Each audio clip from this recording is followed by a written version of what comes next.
Vamos iniciar os trabalhos com a palestra Cidades Sustentáveis no Combate às Mudanças Climáticas, com a palestrante Diana Guzmán Barraza.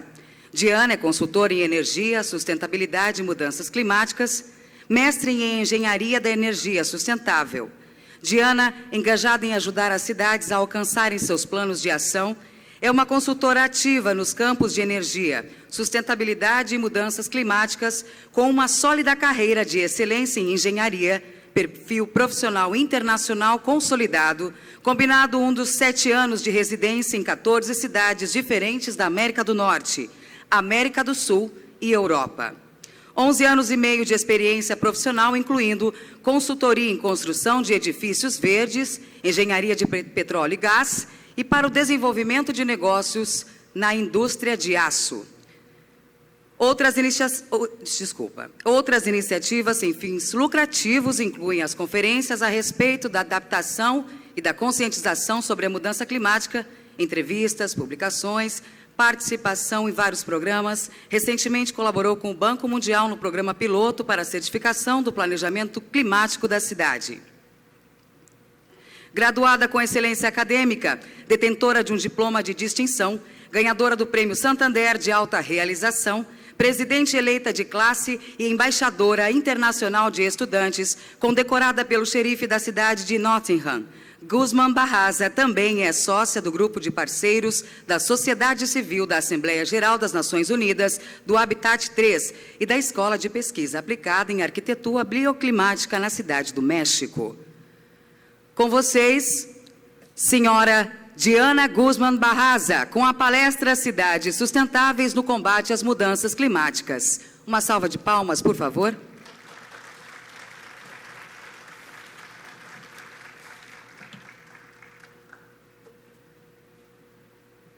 Gracias por la introducción y gracias a todo el mundo por estar aquí, sobre todo por su interés en este tema importante y en este momento para Brasil. Como decía la compañera, mi nombre es Diana Guzmán. Actualmente tengo roles importantes en temas de gases de efecto invernadero en las Naciones Unidas, representando a mi país y a otros países. Y hoy quisiera compartir con ustedes algunas de las cosas que he visto alrededor del mundo que funcionan y que pudieran funcionar aquí y que deberían ser replicadas en todas partes del mundo. Veamos. Bueno, ¿cuáles son las ciudades que se reconocen como sostenibles en el mundo? ¿Y por qué? Tenemos varias en la lista. Singapur es una de ellas, Reykjavik en Islandia por el uso de energías renovables, Copenhague, Londres, Tokio, Estocolmo, muchas otras. Pero más que enseñarles esas ciudades puntuales, yo lo que quiero en este momento es que veamos qué proyectos puntuales son los que hacen que esas ciudades tengan éxito. Dividí esta conferencia en 3 partes. Primero, en que entendamos a grandes rasgos el reto del cambio climático, de qué estamos hablando y por qué es importante. Segunda, ¿cuáles son esas soluciones que hacen que las ciudades tengan éxito o mayor probabilidad de reducir su impacto? Y tercero, ¿cómo podemos avanzar y cómo podemos acelerar el progreso? Comencemos con el cambio climático. La realidad climática. ¿Cuál es la realidad climática? Aquí puedo. Ah, perfecto.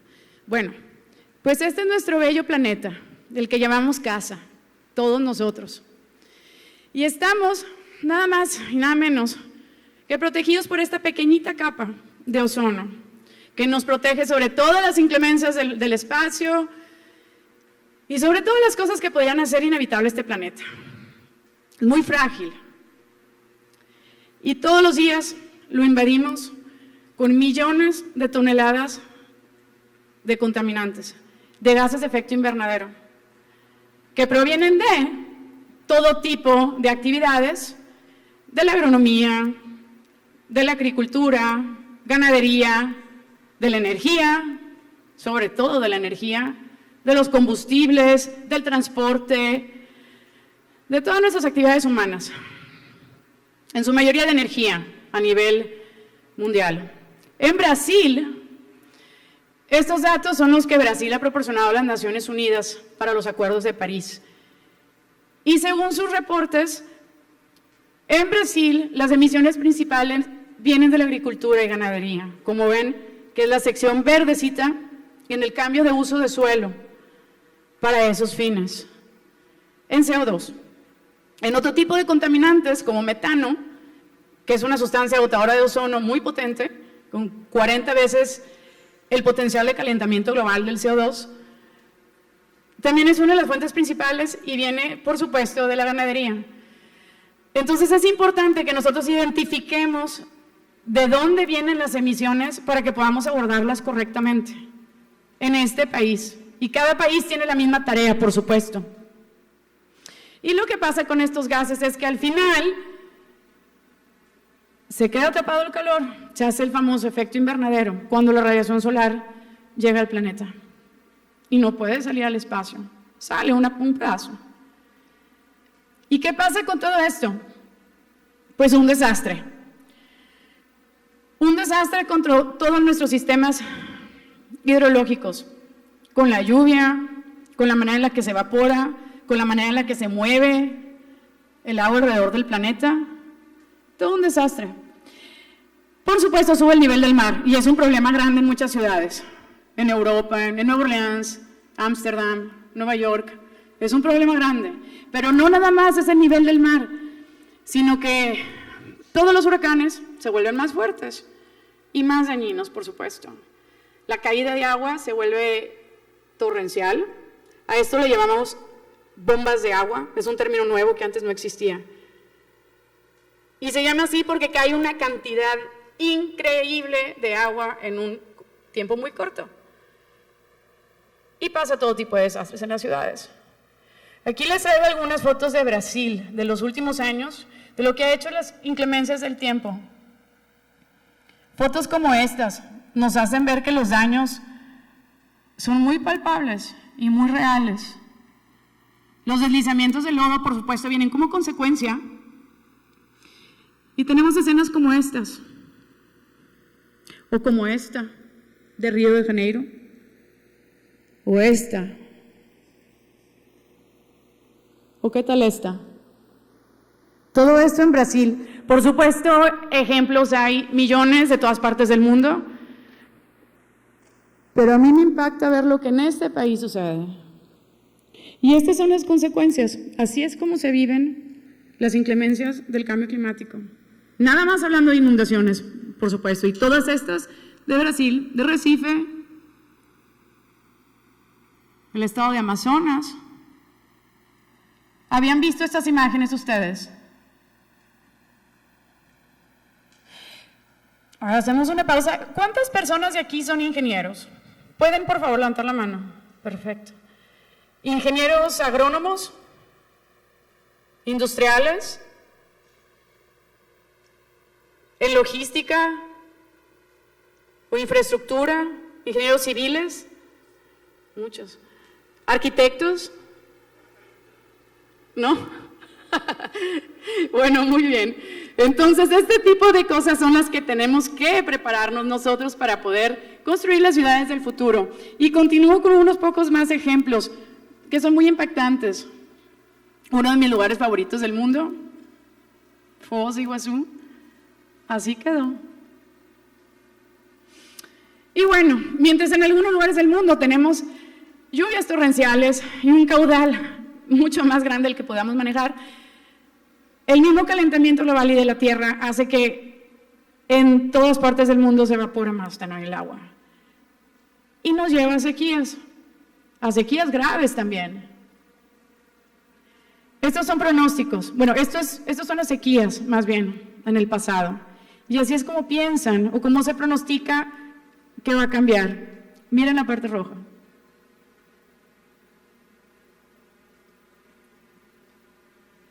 ¿Qué pasaría si esto fuera verdad? ¿Qué pasaría si estuviéramos en ese nivel de sequía? Nuevamente, estas fotos son reales y son de Brasil. Esto es lo que ha sucedido en Brasil en cuestión de sequías. Miren la presa. Miren esto. ¿Habían visto estas imágenes? ¿Les causa impacto? Un poquillo.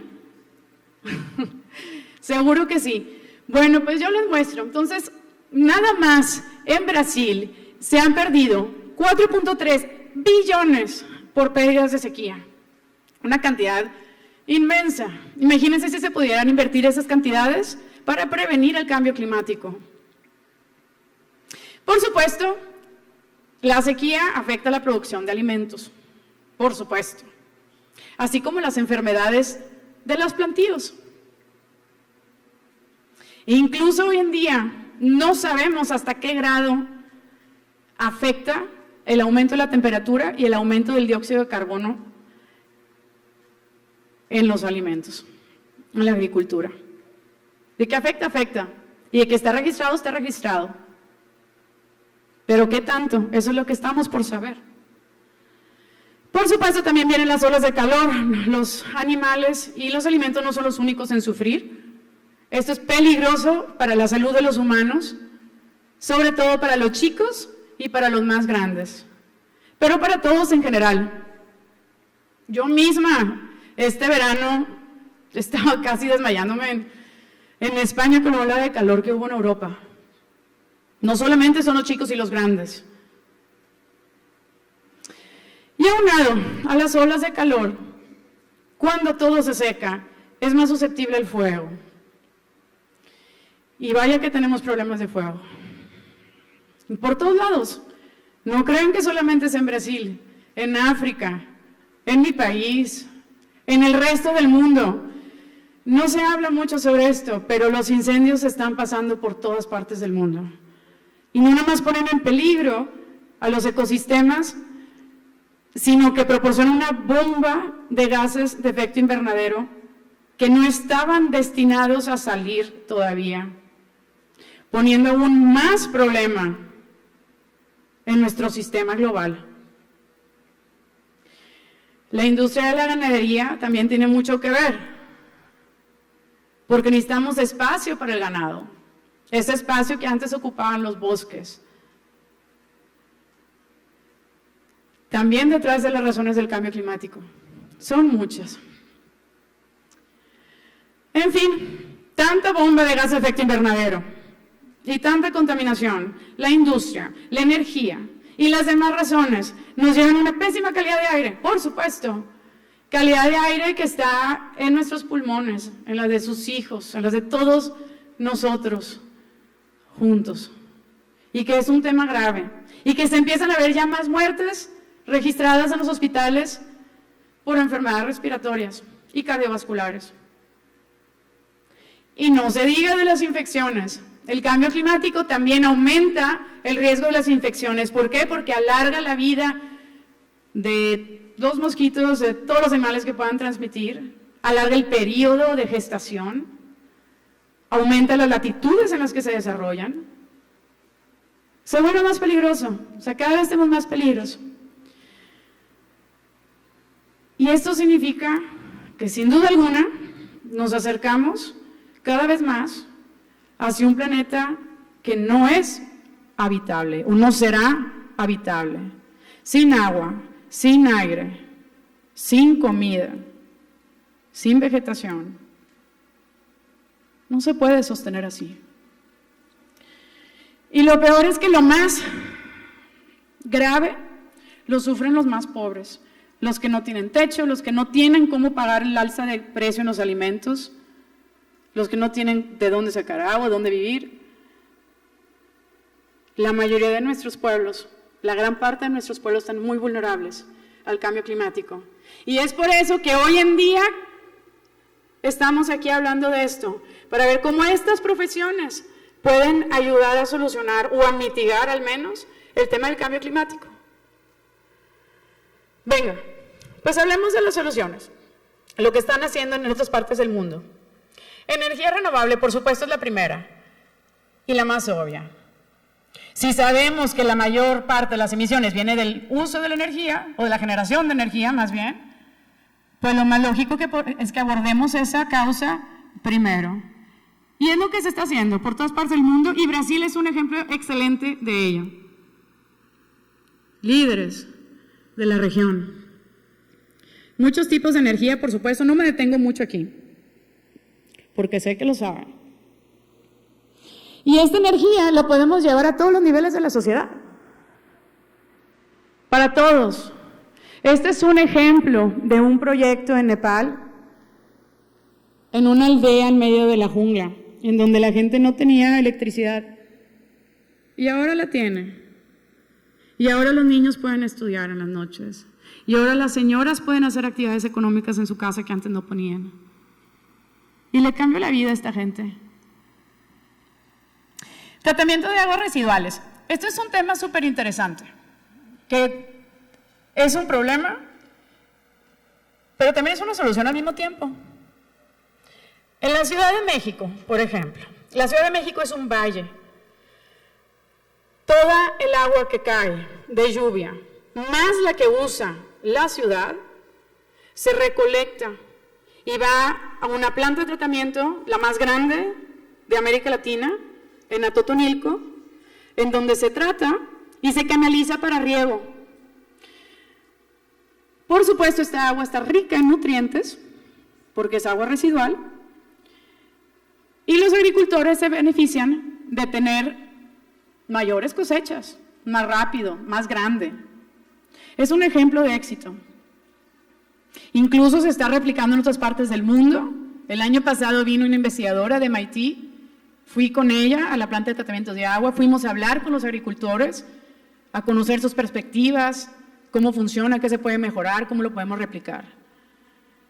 Y exactamente el mismo proyecto tiene el potencial para hacerse en muchas ciudades. No se hace, no se ha hecho, pero se puede hacer. En Dubái existe este complejo. Es una ciudad sustentable, que tiene todo. Ahí viven 3.500 personas y generan 10 megawatts hora al día de energía solar. ¿Y qué hacen con su agua? El agua de la regadera, no sé cómo se fala en portugués, mas la ducha, el agua de la ducha, el agua doméstica, se recolecta, se trata, se pasa por esos canales, que son los lindos paseos para los residentes, llenos de florecitas, de plantitas, que proveen un lindo paseo, una muy bonita vista de la ciudad, y se usan para enfriar los edificios por fuera. Y ahorita vamos a hablar más de eso. No se desperdicia una sola gota de agua. Se enfrían los edificios y se riegan las granjas urbanas.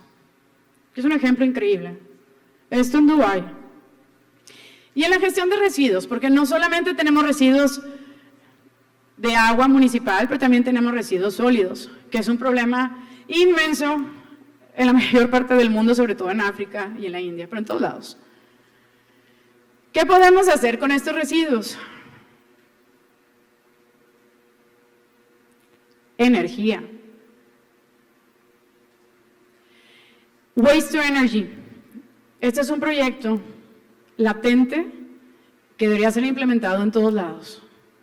Es posible tomar la basura y generar energía, evitar montañas de plásticos en los basureros municipales. Es real, es costeable, lo estamos haciendo en Monterrey, lo han hecho en otras partes del mundo y se puede hacer en Brasil. Con la ayuda de ingenieros, por supuesto. En Sao Paulo, estos muchachos se han puesto a trabajar en la recolección de los residuos y generaron esta campaña, Zero Waste. Entonces, ellos han implementado lugares de acopio en donde la gente misma lleva, separa y regresa con bonos que pueden cambiar en las tiendas por alimentos. Entonces, la recolección de basura se vuelve un empleo informal, algo que se recompensa. Y estos jóvenes están detrás de este proyecto en Sao Paulo. Parte del Climate Reality Project, del que yo formo parte también, de la organización de Al Gore, en la que se forman líderes climáticos para que puedan replicar sus acciones alrededor del mundo. ¿Alguien había escuchado de este proyecto en Sao Paulo? Me alegro de haberlo introducido. Y este otro proyecto también es algo que se puede replicar, se puede y se debe replicar en todos lados. Los residuos de la construcción son muchos. Cada vez que se demuele un edificio, cada vez que tenemos una renovación, una remodelación, se desperdician todo tipo de materiales. Materiales que usaron agua y energía y recursos naturales para ser construidos o elaborados. Casa Rosenda es un proyecto en el que los propios estudiantes de mi universidad, del Tecnológico de Monterrey, los estudiantes de arquitectura, hicieron un diseño sustentable, por supuesto, para esta casa, usando materiales recuperados, 100% de materiales recuperados. Ni un solo material es nuevo. Las ventanas son las puertas de los refrigeradores de los centros comerciales, de los supers, de los supermercados. Puertas que iban a tirar. Puertas que tienen gases en el centro, son muy eficientes como ventanas. Las maderas también eran desechos de la universidad. Las puertas viejas ahora están usadas. Las macetas ahora son columnas. Y lo mejor del caso es que esta casa se hizo para esta señora que se llama Rosenda, de ahí el nombre del proyecto, que no tenía casa. Entonces, esta señora llevaba más de 20 años trabajando en la universidad, limpiando los jardines, y vivía en la calle. Y ahora, gracias a partir de este esfuerzo de los alumnos, de los maestros, de la gente que con sus manos trabajó, hizo eso, de todos los vecinos que salieron a ayudar a pavimentar la calle para que puedan entrar las máquinas. Gracias a eso, ahora esta persona tiene una casa. Y esos materiales no se fueron a la basura. Y casas como estas podríamos construir cientos alrededor del mundo con los residuos de construcción. Encima de ese día, le dimos la noticia a la señora Rosenda que también íbamos a poner paneles solares en su casa, que nos dieron como donativos por otra compra, una empresa. Todos lloramos, por supuesto, fue un momento muy emotivo. Y pueden ver el clip completo en la página del Climate Reality Project del 2018. Un momento muy bonito. Aquí lo pueden ver, todo el proyecto. Bien, hablemos del medio construido. ¿Por qué es importante hablar del medio construido? ¿Qué porcentaje de la superficie de la tierra ocupan las ciudades? ¿Alguien tiene una idea? 20%. ¿Quién dice 20? ¿30? ¿10? ¿5 por allá? ¿3,5?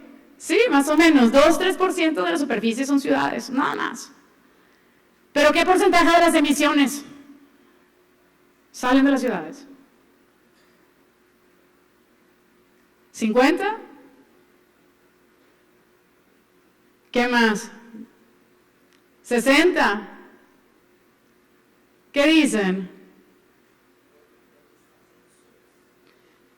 ¿Qué porcentaje de emisiones del mundo?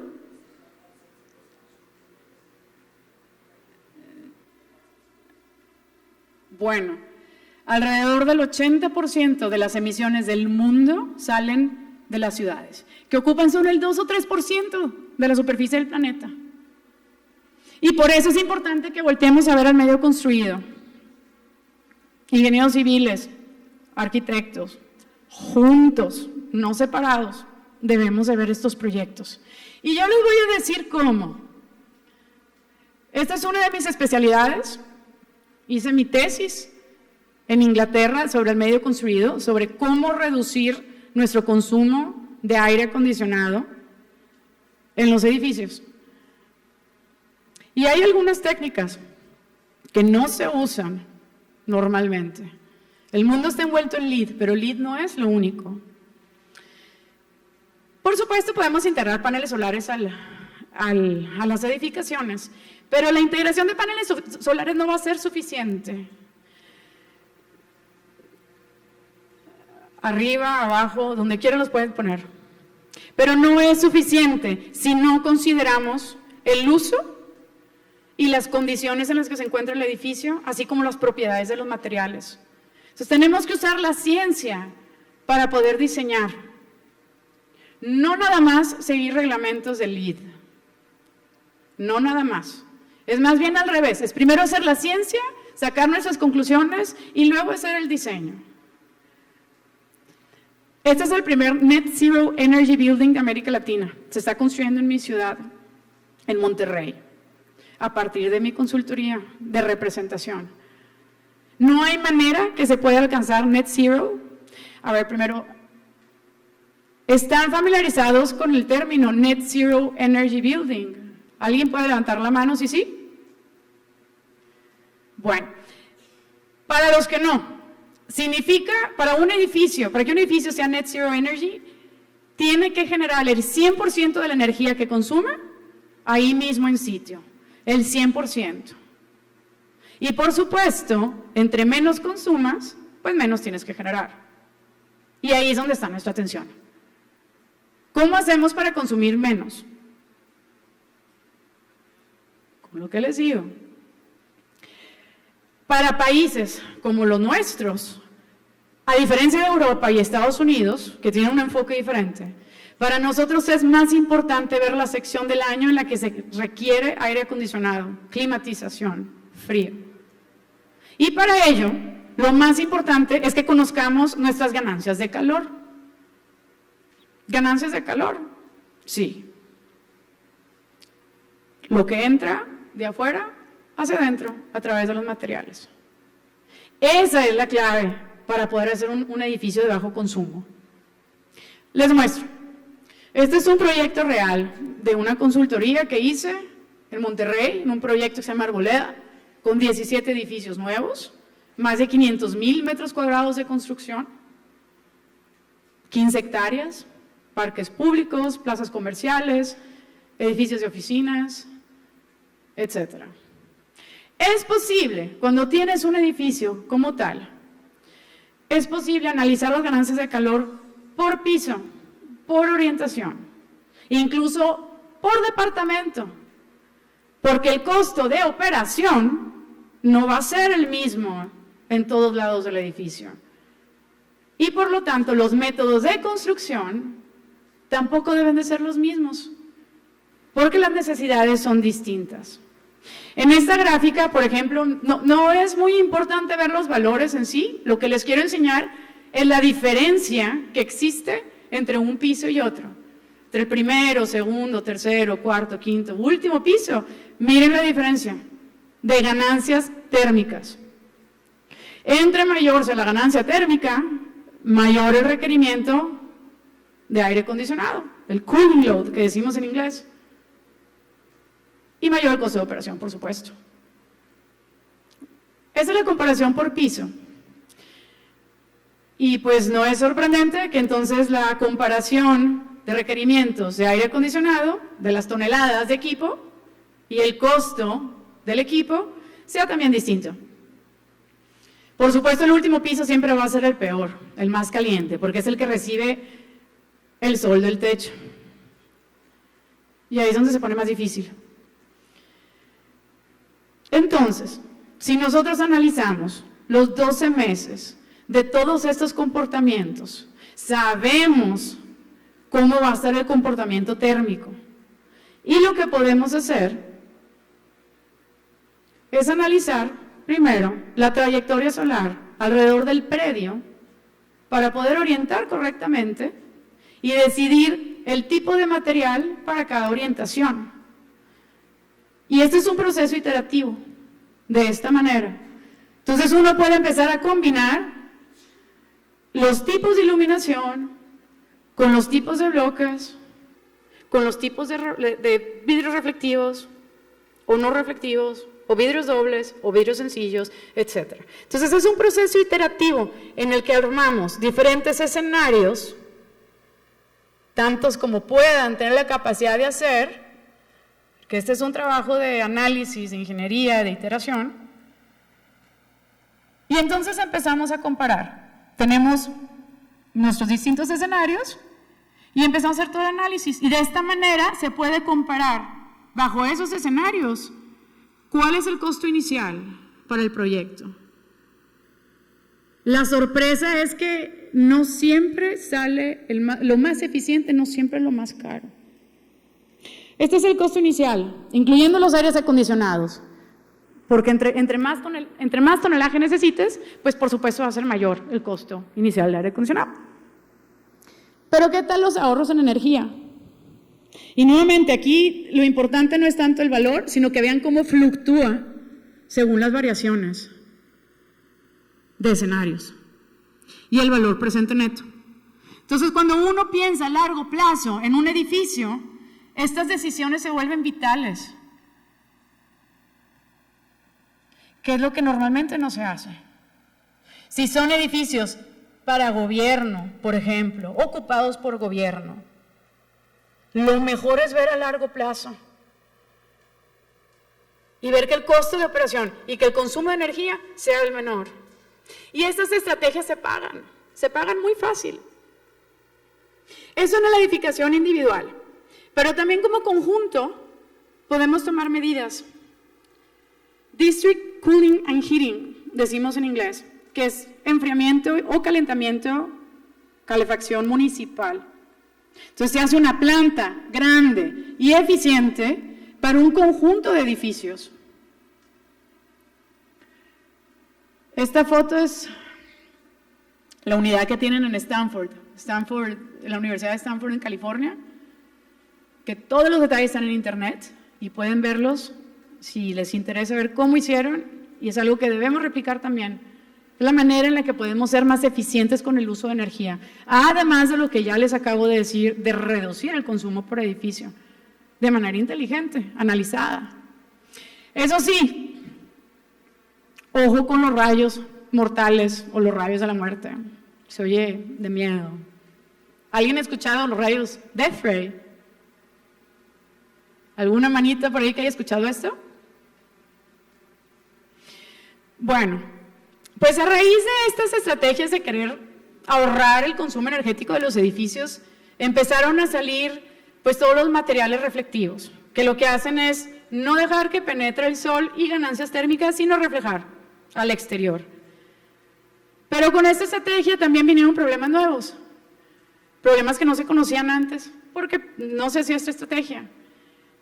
Y uno de esos problemas se llama el famoso Death Ray, que lo que hace es, por la forma de la superficie cóncava, se concentran los rayos solares en un solo punto, elevándose la temperatura y volviéndose muy peligroso. Y ejemplos como estos tenemos varios alrededor del mundo.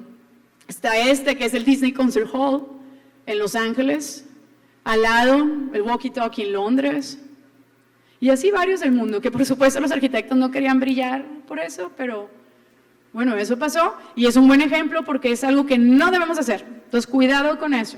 Y frecuentemente me topo esto en los proyectos, incluyendo reflejando el sol hacia el área de juego de los niños. Imagínense.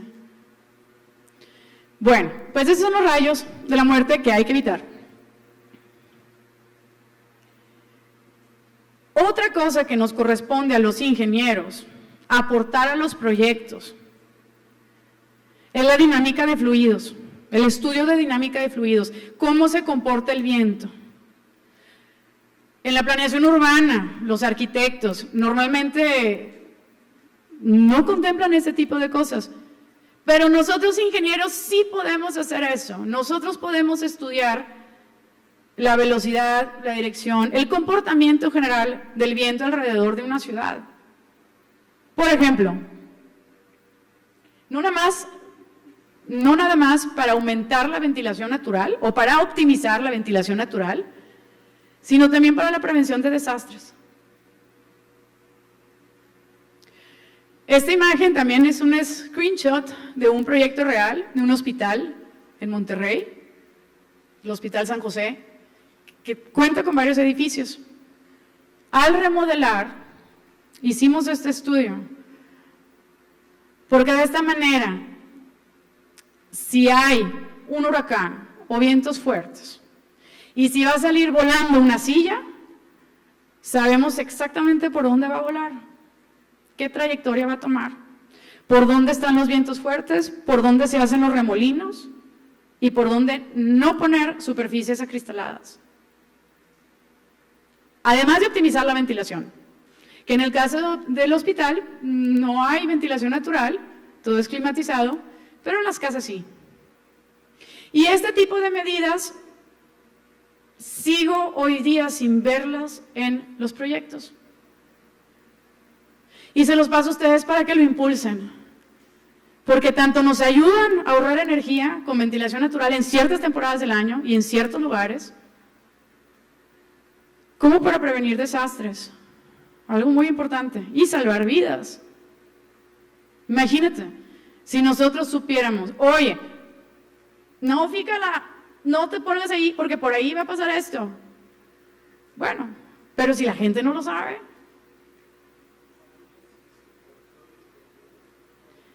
No te oigo bien. Mira, al final de la sesión va a haber alguien con micrófonos y podemos hacer las preguntas. Va.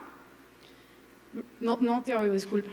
Bueno, mira, vamos a continuar. Entonces, esto es dinámica de fluidos, algo para que los ingenieros aportemos a los proyectos urbanos. Y en movilidad, ¿qué pasa con la movilidad?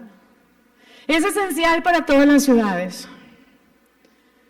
Las ciudades más avanzadas están apostando para sistemas de movilidad de bajas emisiones, más vías públicas, más transporte público, más bicicletas, más carriles para bicicletas, más transporte compartido, motocicletas, scooters, bicicletas, tranvías.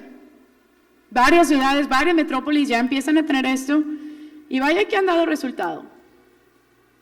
Curitiba también tiene ese ejemplar, destacado en el mundo por su sistema de transporte. Y otras ciudades de Brasil también. Sao Paulo, por ejemplo, una excelente red. Pero no en todas las ciudades tenemos este tipo de cuestiones. Por otro lado, los combustibles. Otra área que le corresponde a la ingeniería.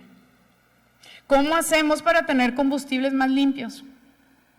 Una cosa es reducir nuestro uso de combustibles o nuestro uso de nuestros trayectos, con otro tipo de transporte, con transporte público, etc.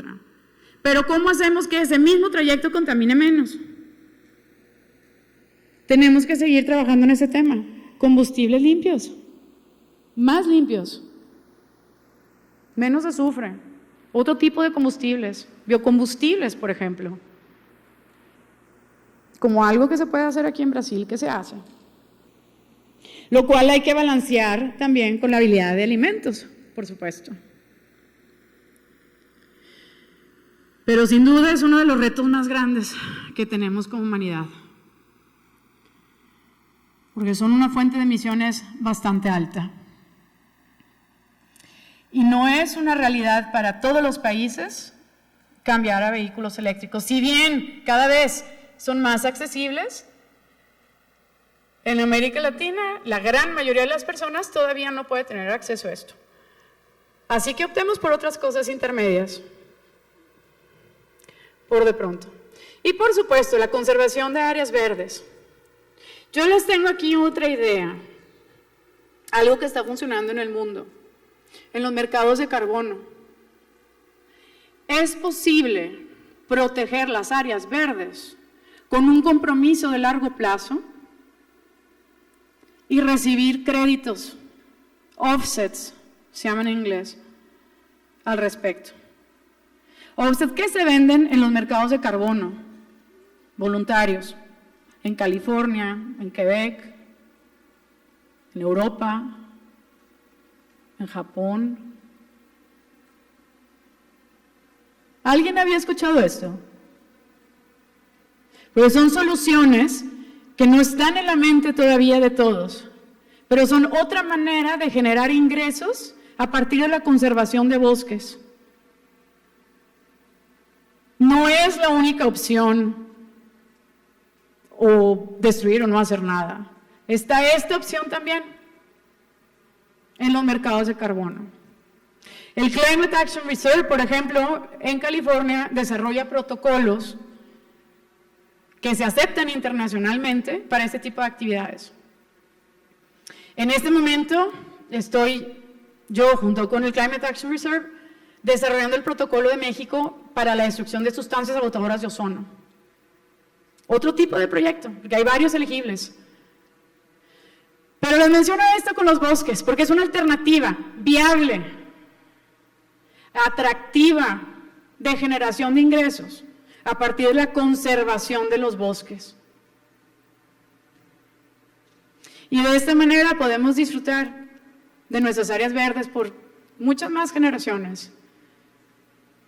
Y no nada más disfrutar, sino prosperar como humanidad, con la conservación de especies, de áreas naturales, de opciones para actividades al aire libre, familiares, que eviten la violencia o desarrollen otro tipo de actividades peores. Y por supuesto la conservación de especies, que en este país se tiene un gran honor de ser los cuidadores de la biodiversidad más divina del planeta. Y están esas opciones para conservar.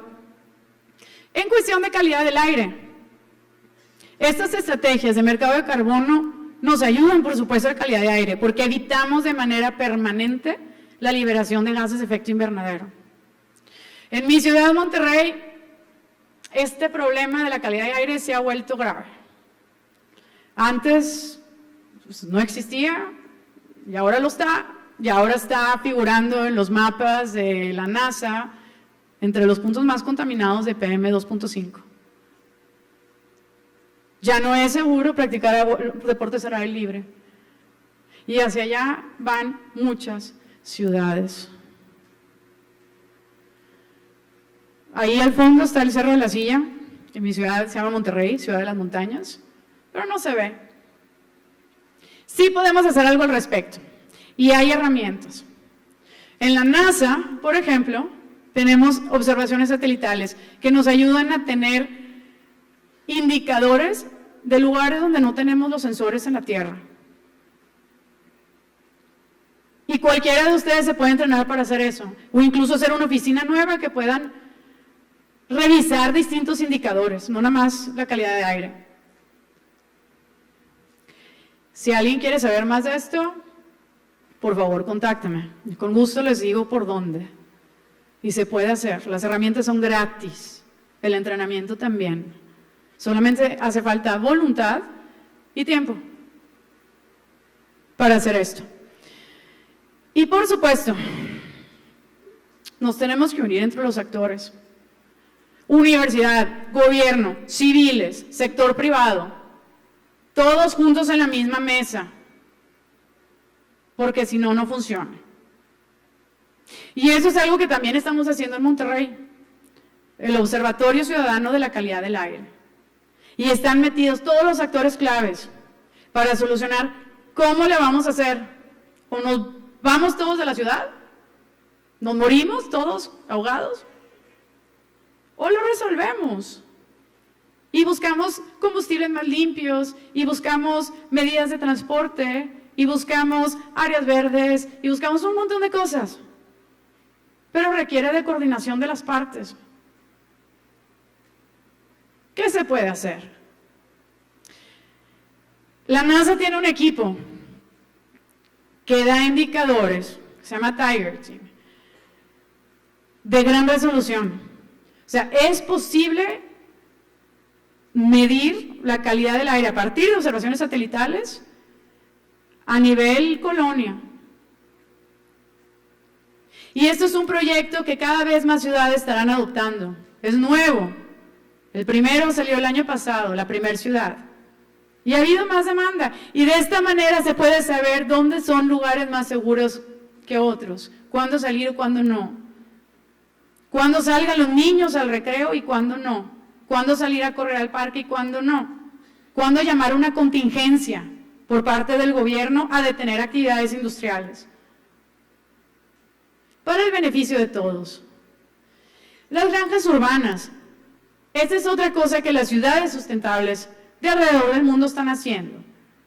Todas están empezando a crecer sus alimentos de manera vertical, ya no horizontal, vertical en condiciones controladas, en donde se pueden controlar las pestes, la cantidad exacta de agua, los nutrientes, especies invasivas y el espacio, sobre todo el espacio.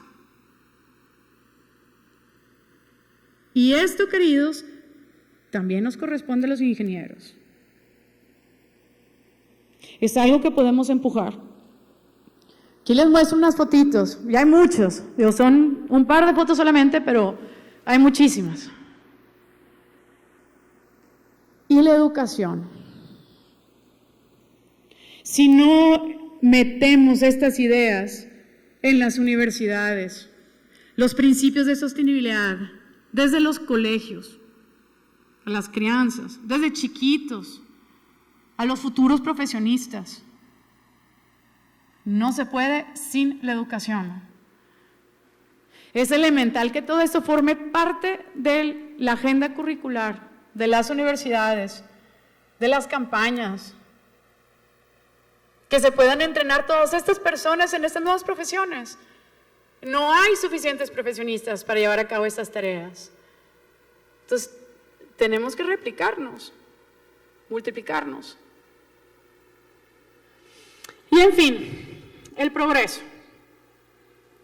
En las Naciones Unidas se mide el progreso de los países a través de los compromisos voluntarios que cada país hace. Y todos entregan sus inventarios de emisiones, se hacen sus compromisos y se va midiendo el progreso. Este es el último reporte de Brasil. Y del lado izquierdo, la última cumbre de los Acuerdos de París, que fue en Katowice, en Polonia, a donde fui como delegada de México, y el anterior como delegada de Tayikistán, y en donde se ponen de acuerdo las partes, pero créanme que no es una tarea fácil. Pero de esta manera se mide el reporte, se mide el progreso. Y hay algunas ciudades muy avanzadas en estos temas, que quizá debamos ver como aspiración o inspiración. Esta, por ejemplo, es el sector urbano del que les platiqué en Dubái. Tienen todo para subsistir: granjas, agua potable, agua tratada y reusada, energía solar, orientaciones óptimas para los edificios, análisis de calor, todo. No hay tráfico, movilización sustentable. Es increíble. Y no es la única. El estacionamiento, nada más del estacionamiento sale la energía para operar la iluminación pública, la piscina, el sistema de enfriamiento de los edificios y un montón de cosas. Los servicios en general. ¿Y qué tal este proyecto? ¿Alguien ha escuchado este proyecto? NEOM se llama, en Arabia Saudita. Pues esta es una zona económica nueva. Es como si fuera un país nuevo. En una zona de Arabia Saudita, pero totalmente independiente de las políticas de cualquier país. Muy futurista. Y se está construyendo ahorita mismo mientras hablamos. O sea, es una realidad. 500 billones de dólares para esta ciudad nueva. Muy futurista y muy real. Con todas las estrategias que les acabo de decir. con empresas nuevas, corporativos, empleos nuevos. Por supuesto tardará años, pero está en pie ahorita. Y con generación de energía central, que después es distribuida a la ciudad de manera muy eficiente. Entonces, solar concentrator,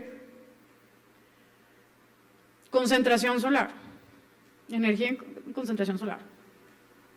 Y esa es la manera en la que están funcionando ya. Y también hay ciudades inteligentes, smart cities en inglés. Hay ciudades como Reykjavik, como Londres, como Tokio, que están siendo destacadas por la conectividad. ¿Y qué beneficio trae la conectividad? Gobernanza, información sobre la calidad del aire, eficiencia de muchos tipos,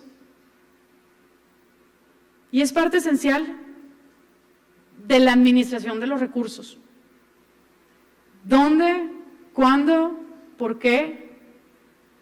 Este tipo de preguntas las solucionan con medidores de todo tipo. En Medina, también en Arabia Saudita, con medidores han aumentado la gobernanza sobre el tráfico, sobre cuándo es seguro o no para los peregrinadores que vayan a visitar. Y ese tipo de proyectos se están replicando alrededor del mundo.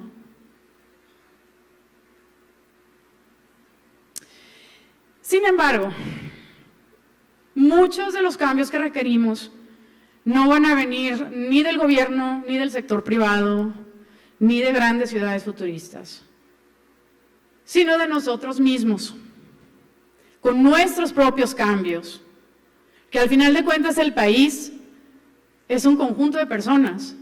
El país somos nosotros, el gobierno también son personas y el sector privado también son personas tomando decisiones detrás de esos puestos. Entonces el cambio va a venir ahí, en nuestro propio comportamiento, en las elecciones que hacemos, elecciones tan sencillas como a qué temperatura poner el termostato de la climatización. Eso, tan sencillo como parece, todos juntos, es una manera de alivianar la presión sobre el sistema de energía. Nuestra selección sobre el alimento. Entre más carne consumamos, más contribuimos al problema de la deforestación, de la escasez del agua y de la contaminación. Y recordemos la gráfica que les enseñé al principio. La ganadería es la responsable principalmente de las emisiones de metano de Brasil. Y del mundo, ¿verdad? En el mundo completo se come carne por todos lados. Pero si tan solo cada uno de nosotros decidiera comer con menos frecuencia, tal vez no eliminar, pero con menos frecuencia, esa es una manera de ayudar. Y grande, mucho más grande de lo que piensan. Imagínense todos juntos. ¿Qué pasa si todos hacen ese tipo de decisiones? Nuestro planeta, sin duda, no se va a acabar. El planeta tiene futuro. Siempre lo ha tenido. Lo va a tener. Lo que está incierto es el futuro de nosotros sobre este planeta. Eso es lo que está incierto. Y es lo que está en nuestras manos decidir cómo vamos a vivir. De nadie más. Y consiste gobierno, el gobierno son personas. Consiste el sector privado también son personas. Personas capaces de tomar ciertas decisiones para direccionar sus empresas, sus organizaciones. Entonces yo quisiera preguntarles ahorita, ¿cómo es que ustedes se imaginan nuestro futuro? ¿Y cómo es que ustedes pueden tomar decisiones hoy que impacten mañana? ¿Qué pasaría? ¿Qué pasará cuando partes del mundo no sean habitables? ¿A dónde se va a ir toda esa gente? ¿Se han puesto a pensar eso? Si ahorita tenemos problemas de migración de Centroamérica hacia el norte, de África, del Medio Oriente hacia Europa, si tenemos esos tipos de problemas ahora, ¿qué va a pasar con toda esa gente que vive donde ahorita ya no se va a poder vivir después? ¿Qué tipo de problema nos va a traer? Entonces, quiero hacer un pequeño ejercicio aquí con ustedes. Vou tentar falar um pouquinho de portunhol. Todo mundo pode me ver corretamente? Sim, bom. Vou falar. Bom, se pueden poner de pie, todo el mundo, por favor. Pónganse de pie para despertar un poco. Fica de pie, fica de pie. Bom, vem. Aí para despertar um pouquinho.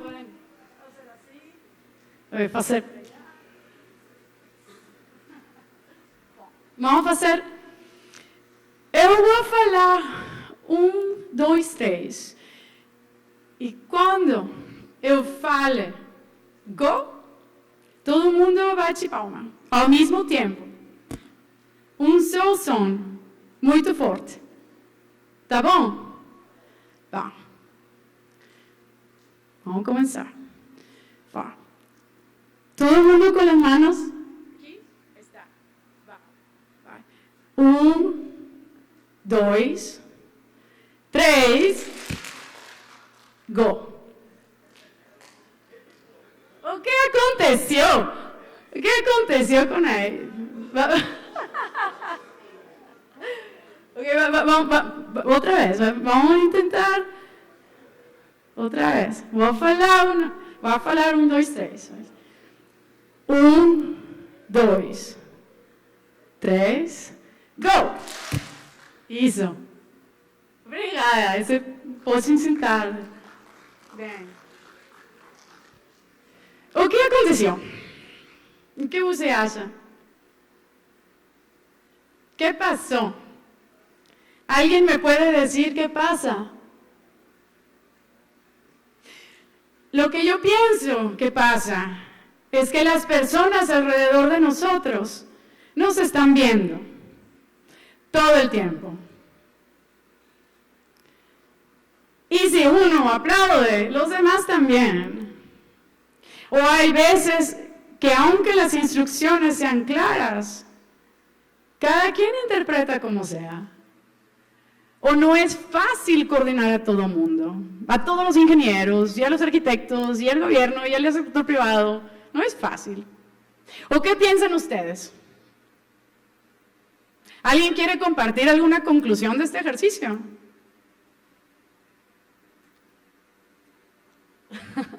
Bueno, pues eso concluimos con ese 1, 2, 3, go. Entonces, es importante que estemos coordinados en estos esfuerzos. Esto se descompuso. Bueno, no importa. Es importante que estemos coordinados en estos esfuerzos, porque uno solo no llega a nada. El gobierno solo no puede. La sociedad civil sola no puede. Las empresas solas no pueden. Un país solo no puede. Este es un problema compartido de todo el mundo. Entonces, bueno, nos quedamos sin presentación, no pasa nada. Entonces, yo con este ejercicio, lo que quiero invitar a que piensen es cómo su trabajo, el día de hoy, influye en las decisiones. Y cómo es que desde su trabajo pueden ustedes impulsar las acciones hacia la dirección correcta. Somos la primera generación en poder terminar la pobreza. Pero la última generación en poder hacer algo al respecto sobre el cambio climático. La última generación. Está en nosotros decidir qué va a pasar. Solamente nosotros. Lo que nosotros hagamos ahorita es lo que va a definir. Y no nada más el futuro, el presente. Esto ya comienza ahora. Esta es una frase de Ban Ki-moon, que es el antiguo secretario general de las Naciones Unidas. Entonces, para terminar, Sabía que había... Sí. Bueno, no pasa nada. Entonces, para terminar, ustedes, cada uno de ustedes aquí, puede ser un héroe en esta historia. No hay trabajo que no aporte, no hay decisión que no tenga un significado detrás.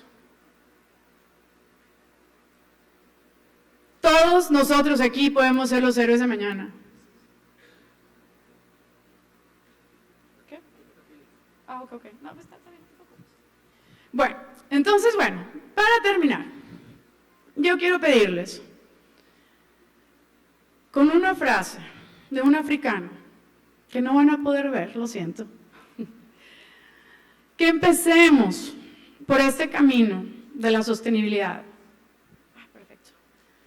Que empecemos desde donde estamos en este momento. No hace falta ir a estudiar una maestría para primero actuar sobre el cambio climático. No hace falta ser presidente, no hace falta nada de eso. Lo único que falta es voluntad. Y que nosotros ingenieros aquí reunidos apliquemos los principios necesarios para sacar adelante y convertir nuestras propias ciudades sostenibles. Nadie más lo va a hacer por nosotros. Nadie más. Y esta es la frase de esta poeta, que me gusta, porque dice, empieza ahora. Empieza donde estás, en este momento, con el trabajo que tienes, en el asiento que te estás ocupando en este momento. Empieza con miedo, empieza con dolor, empieza con duda, con tus manos temblando y con la voz también si quieres. Empieza así, pero no pares. Y eso, señores, es lo importante. Empecemos a tomar acciones ahorita, como sean, las que sean, pero tomémosla, porque en eso depende nuestro mañana. Y de nadie más. Así que aviéntense, láncense, atrévanse a dar ese paso. Porque el mundo los está esperando. Y este país tiene muchas posibilidades, pero esas posibilidades solamente van a ser reales si las personas que estamos aquí sentadas tomamos la decisión de tomar esos caminos, inconvenientes o no, pero necesarios, posibles y replicables. Obrigada. Y ahora sí, si hay alguna pregunta, creo que hay algunos micrófonos para pasar. Muchas gracias por su atenção. Com licença, vou pedir para o nosso moderador subir ao palco, por gentileza. Vamos chamar o engenheiro ambiental, presidente da Associação Baiana de Engenharia Ambiental, doutor em Geologia Ambiental e professor da Universidade de Salvador, Vitor Vieira. Uma salva de palmas, por favor.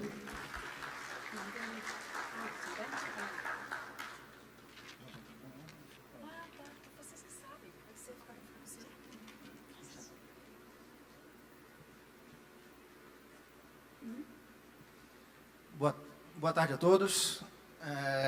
Satisfação de estar aqui. Primeiro, parabenizar a Diana pela brilhante palestra, né? Eu acredito que principalmente para o retorno da tarde nesse calor, depois do almoço, foi muito bom a gente assistir essa palestra com tanta energia que ela passou para a gente e também com a atividade que ela fez forçou a gente a fazer, né? Eu acho que isso é muito importante, mostrando a energia que ela traz aí para a gente. Bom, eu vou me antecipar e fazer já a primeira pergunta para ela. Eu acredito que A Diana deu vários argumentos e várias questões aí que despertam para a gente questionamentos, interesses, para que a gente possa debater. Eu acredito que todos aqui também vão ter algumas considerações para poder fazer, mas algumas questões que a Diana trouxe sobre sustentabilidade vão além um pouco disso, porque, primeiro, a gente já está no momento em que a gente não discute mais a existência ou não do aquecimento global. A gente já está vivendo o momento de discutir as medidas de adaptação e as medidas de mitigação desse aquecimento global. Em que pese a gente ainda tenha governantes ou pseudocientistas que neguem a questão do aquecimento global, a gente, na verdade, já vive hoje os eventos que são consequências desse aquecimento global. Então, quando a gente vê medidas de resiliência, principalmente voltadas para as cidades, né, cidades inteligentes envolvem não só a tecnologia em si, como a gente está muito acostumado, a gente na engenharia está muito acostumado a vivenciar isso, ela também envolve a questão da eficiência energética, ela envolve também a questão das energias renováveis, ou seja, não só na geração, mas trazendo tecnologias para a gente pensar em como a gente vai trazer medidas de mitigação e de adaptação para as cidades, para todos esses eventos que a gente está cada vez mais vendo acontecer. E aí eu vejo que, tá a minha pergunta, como que você está vendo esse movimento sobre estratégias de resiliência para as grandes cidades ou pequenas cidades ao redor do mundo, mas trazendo para a nossa realidade, o que você tem visto aqui no Brasil de ações voltadas para resiliência nas cidades? Aqui você trouxe alguns exemplos de algumas iniciativas que fazem parte de um conjunto de ações para a resiliência, como a questão do resíduo zero, a questão da geração renovável, mas, de uma maneira geral, existem cidades brasileiras se preparando com estratégias para a resiliência, pensando nessa questão da sustentabilidade e também nessa adaptação das mudanças climáticas? Espero haber entendido. Espero. En Brasil hay, bueno, a nivel internacional hay varias redes de ciudades sostenibles. En especial hay una que se llama C40 y hay otra que se llama ICLEI, que es Gobiernos para la Sostenibilidad, está en inglés. Y la de C40 en realidad ahorita son como más de 100. En esta red pertenecen algunas ciudades de Brasil y han sido merecedoras de premios. En el 2000, me parece fue en 2016, en el 2016 me parece fue Belo Horizonte que ganó un premio por justo agricultura urbana, porque de esa manera se reducen las emisiones asociadas a la logística y a los desperdicios. Pero la tristeza de los alimentos es que no nada más están las emisiones asociadas con la deforestación, con la logística, con todo lo que significa eso, sino que además se desperdicia mucha comida. Y el tener las granjas urbanas en las casas aparentemente ha reducido mucho el desperdicio. Y el CO2 que tiene que ver con la logística. Eso en Belo Horizonte. Curitiba también ha recibido premios. Y sí. O sea, hay cuestiones que han brillado de Brasil hacia el mundo, sin duda. Sim. Muito obrigado. Eu vou abrir agora para perguntas. Tem uma pessoa aqui na frente para fazer uma pergunta. E o microfone está chegando aí para você. Eu vou pedir que todo mundo que fosse perguntar faça uma breve apresentação, apenas com o nome, qual é a formação. A gente está aqui num fórum de diversos engenheiros, diversos profissionais, né, não só engenheiros, mas também com outras categorias, mas que fale sua profissão, seu nome completo e faça a sua pergunta. Certo. Primeiramente, parabéns pela apresentação, foi muito boa. Obrigada. Me chamo Itamar, sou engenheiro ambiental, atuo no Distrito Federal, em Brasília, né? E sou mestre em planejamento urbano. Então, essa questão urbana é uma coisa que eu sempre estudo bastante, enfim. Aí eu queria saber de você o seguinte: Nós sabemos hoje que a relação do ser humano com o ambiente urbano ela está totalmente desregulada, né? Se nossas cidades, vamos dizer assim, estão muito maltratadas, mal cuidadas. E aí eu queria saber de você, para uma mudança realmente de comportamento, se ela tem que partir de políticas públicas, né, no caso do governo, ou se por ação das próprias pessoas, de acordo com a sua experiência, para mudar essa relação do ser humano com o meio ambiente urbano, na sua opinião. Son ambas cosas. La política pública, sin duda, se requiere, se necesita, pero también sucede que existen políticas públicas y que se anuncian en los acuerdos internacionales, pero que en el interior de los países no se tiene la capacidad de regularlas. Eso pasa también. Entonces, si bien son necesarias, no solamente con las políticas públicas se puede avanzar. Por eso es que insisto en la voluntad de las personas, porque las personas pueden tomar opciones o ciertas acciones, no porque el gobierno te obligue, sino porque uno mismo quiere hacer ciertas medidas. En el caso de regeneración, por ejemplo, existen ejemplos de ciudades que Medellín, por ejemplo, o Bilbao, en España, que han logrado regenerar completamente los espacios que estaban hechos un basurero y que gracias a la inversión pública y privada y el interés de los propios ciudadanos, que es Public-Private People Partnership, se logró transformar esas áreas. Pero son iniciativas que se hicieron en conjunto. Si solamente el gobierno dice, pero hay vida, bla, bla, bla, ¿y quién va a enforzar esa ley? También hay recursos que lo enfuerzan. Por eso es que yo insisto en comunicar la urgencia en todos los niveles de la sociedad, porque es la mano que tira la basura en la calle la que puede hacer la diferencia. Y esas personas no son personas malas, son personas que no están informadas o que no logran ver la dimensión de esas acciones. Pero porque no lo saben, no porque sean malas y porque quieran acabar con el mundo. Y por eso es que estos encuentros son importantes en todos los niveles de sociedad. Porque si no nos subimos todos juntos al barco, todos nos hundimos, políticas públicas o no, en mi opinión. Bom, obrigado pela pergunta, Itamar. Só acrescentando, acho que a Diana já explicou, eu acho que existe sim, o governo tem um papel, a política pública tem um papel de ser indutor de comportamento e indutor de sustentabilidade. Mas o engajamento cidadão, a responsabilidade compartilhada através do engajamento cidadão é o ponto-chave. Se um não fizer, todo o processo está por água abaixo, né? Passar para a próxima pergunta, tem mais uma pessoa aqui na frente querendo fazer uma pergunta. Novamente, nome, formação e a pergunta. Meu nome é John, eu sou do Rio Grande do Sul, sou engenheiro ambiental e tenho mestrado e doutorando na área de planejamento urbano e ambiental, estudando o fenômeno cidade. Sou um ex-cadeirante, eu tive uma lesão medular por erro médico, fiquei 1 ano, milito na área de direitos humanos da pessoa com deficiência. Inclusive, tenho bastante críticas ao evento, como é que um cadeirante subiria nesse palco, como é que ele desceria para tentar assistir a palestra aqui na frente, e onde que está a sinalização para cadeirante, né? Só que sempre eu sou o problema, e agora eu não uso mais cadeira.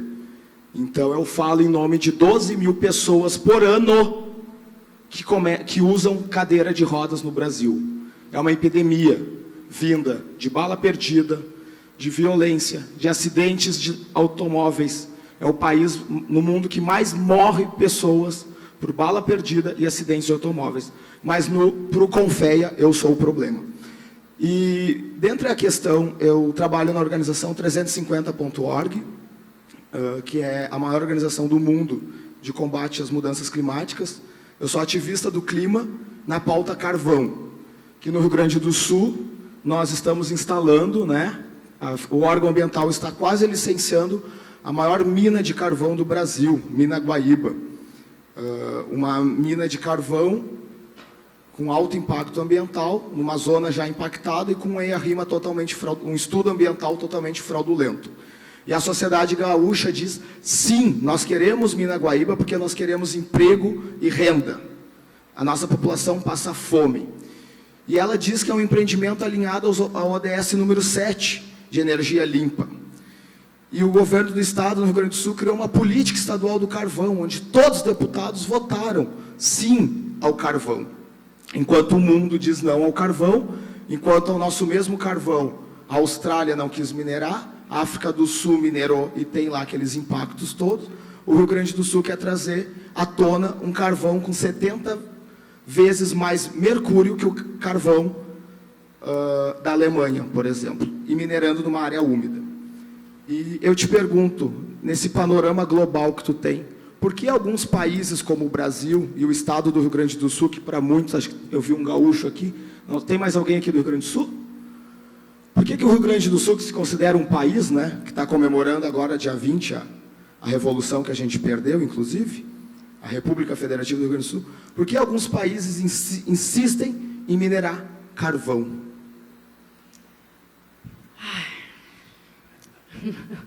En México pasa lo mismo, seguramente lo saben, ¿verdad?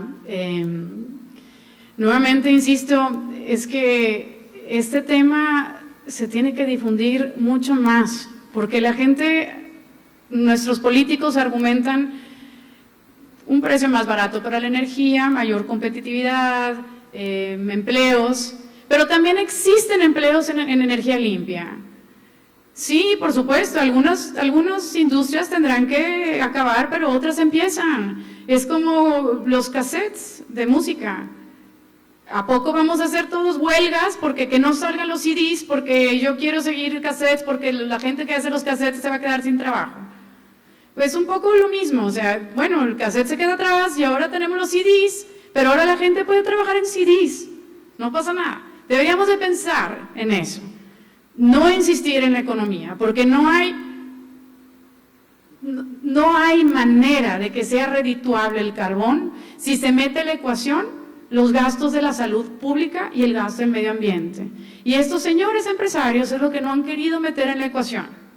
Es imposible no meterla, pero mientras lo siguen sacando, va a seguir habiendo ese tipo de argumentos. Ahora, en términos de carbón, otra cosa que no mencioné hace rato, cuando hacemos waste to energy, si metemos residuos orgánicos, nos va a salir biochar. Y ese biochar, no sé si están familiarizados con ese término, que es como carbón concentrado, como carbón activado, y eso se puede usar para fertilizantes para la agricultura, en lugar de lo que estamos usando ahorita. Y cuando no es bio, o sea, cuando es otro tipo de residuos quemados, se hace el mismo carbón. O sea, de tener toda la basura, se reduce a tantito carbón chiquitito. Y ese mismo carbón contamina una fracción de lo que contamina el carbón natural. Eso puede ser una solución. Se elimina el residuo, se genera el carbón como transición, porque jamás va a ser una opción limpia, ¿verdad? Pero sin duda, no podemos dejar fuera el costo hacia la salud del carbón. No hay manera de que eso salga redituable si se mete la ecuación. Pero lamentablemente, bueno, pues hay intereses económicos fuertes, como lo ha habido toda la vida, con la industria petrolera, o sea, los fossil fuels, gas, petróleo, carbón. Es una industria que tiene mucho dinero y mucho tiempo apostando hacia esto. Yo misma trabajé en gas y petróleo. Mi primer trabajo fue como ingeniera de campo en Schlumberger, en el 2007, y ahí fue donde yo me di cuenta que yo no quería formar parte de eso. En ese entonces, a mí me gustaba justo el estar en un ambiente natural, mi oficina natural, con el medio ambiente, pero no sabía de los daños que se estaban haciendo. Y ahí me entré y renuncié, y me quedé sin esos buenos ingresos, pero hay otros trabajos, y ahora tengo un trabajo verde. Y ahora trabajo en pro del medio ambiente, no destruyéndolo. Y lo mismo pueden hacer esas personas y esos empresarios también.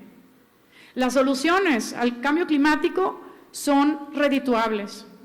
Lo que les dije hace rato de los mercados de carbono, les estoy hablando de millones de ingresos a partir de acciones que favorecen el planeta.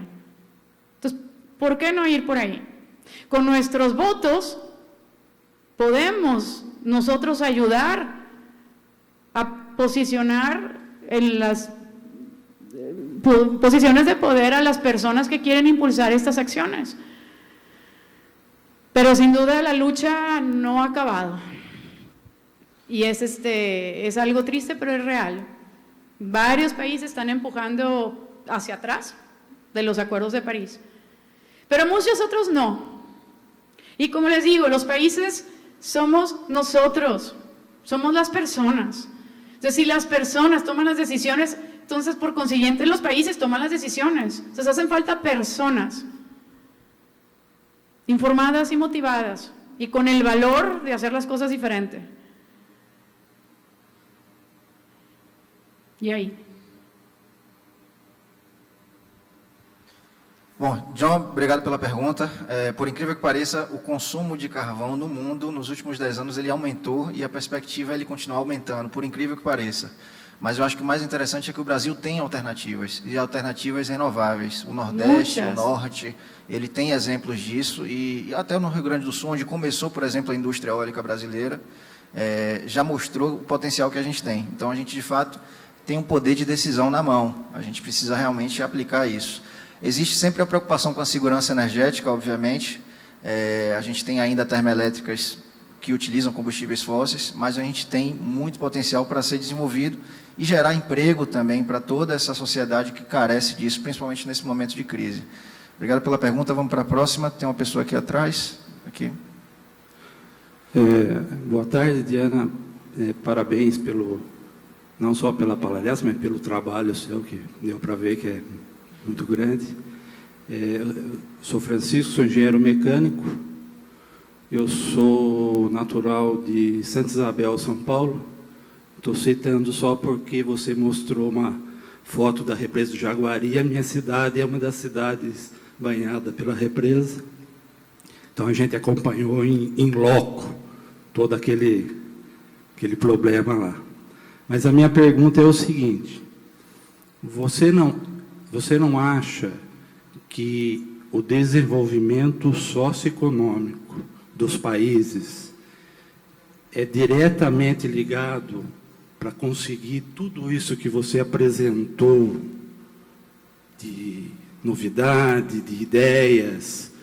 Porque eu imagino que em países sem desenvolvimento, como o nosso, é mais difícil você implantar essas ideias, porque nós temos outras preocupações. E até o exemplo que o colega aqui acabou de dar, veio a calhar com a pergunta que eu ia fazer. Quer dizer, o pessoal está preocupado com o emprego, não se o carvão vai poluir, não vai poluir, porque o coitado não tem emprego. Então, acho que o desenvolvimento socioeconômico é que, com o desenvolvimento, que a gente vai conseguir mudar, porque acho difícil implantar tudo isso sem que os países estejam preparados. Essa é a minha pergunta. É reto muito grande, sin duda. Pero si no hacemos el intento, todos, desarrollados o no desarrollados.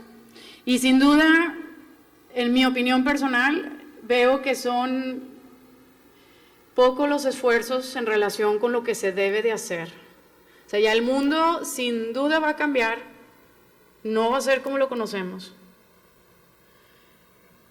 Pero podemos salvar algo. No tiene que ser lo peor de lo peor de lo peor. Aún estamos a tiempo para poder hacer algo, para poder mitigar, pero no es una tarea fácil.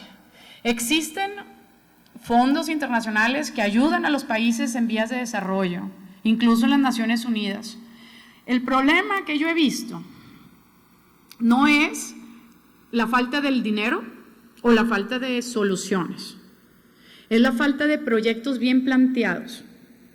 Que hay fondos internacionales, muchísimos, hay de Alemania, de la Unión Europea, de las Naciones Unidas, pero lo que no hay por parte de nuestros países son proyectos bien planteados, bien redactados, bien pensados, bien cuantificados, que se presenten para esos fondos. Y esto es lo que escucho una y otra vez en las Naciones Unidas. Hay dinero, no hay proyectos. Y por eso insisto en que tengamos este tipo de encuentros. Yo estaré haciendo trabajos, pero yo puedo hacer toda mi vida de trabajos y no va a ser suficiente, obvio. Ni 100 dianas serán suficientes. Y por eso es importante, por eso vengo yo a compartirles lo que yo he aprendido de mi propia experiencia, de mis estudios. Algo que quizá otras personas se lo queden porque es propiedad intelectual y porque no quiero compartir y porque no sé cuánto. Pero yo pienso lo contrario, yo pienso que tenemos que compartir las prácticas y estar abiertos a lo que ha funcionado y lo que no ha funcionado en otros países, porque el reto sin duda es gigante.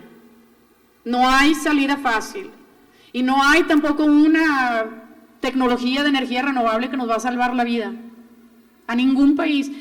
Todas tienen sus desventajas, todas.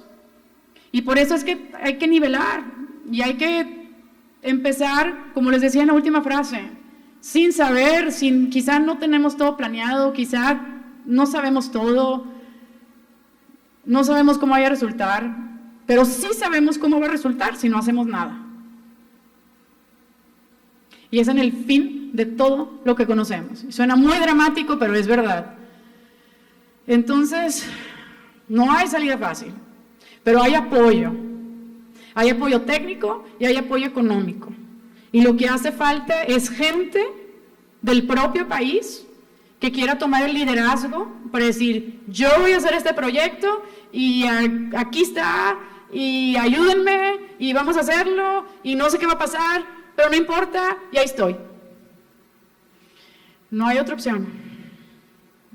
O le entramos, o vemos cómo muere todo lo que queremos frente a nosotros. Y ya está empezando. Ya, ahorita el que vaya a cualquier arrecife del mundo lo va a ver en decadencia. Estuve el mes pasado en la Riviera Maya, lloré todos los días, pero sin duda ya mes tras mes, ya se ve diferencia marcada, se están muriendo, no hay vida marina, hay cada vez menos. Lo mismo pasa en el resto del mundo. Si no hay vida marina, bueno, no me voy a explayar tanto, pero es un efecto dominó, o sea, todo está en decadencia ahorita mientras hablamos. Entonces, lo único que sabemos es que si no hacemos nada, esto se acabó. Pero tenemos la esperanza de tratar de hacer algo, de tratar de hacer pequeños equipos, de tratar dentro de nuestras propias organizaciones de impulsar pequeñas o grandes iniciativas, tan pequeñas como dejar de usar botes de plástico, y todos traemos nuestros termos, o compartir carros, o sea, pequeñas cosas, pero las pequeñas cosas van sumando, y esa es la esperanza que se tiene, que tenemos.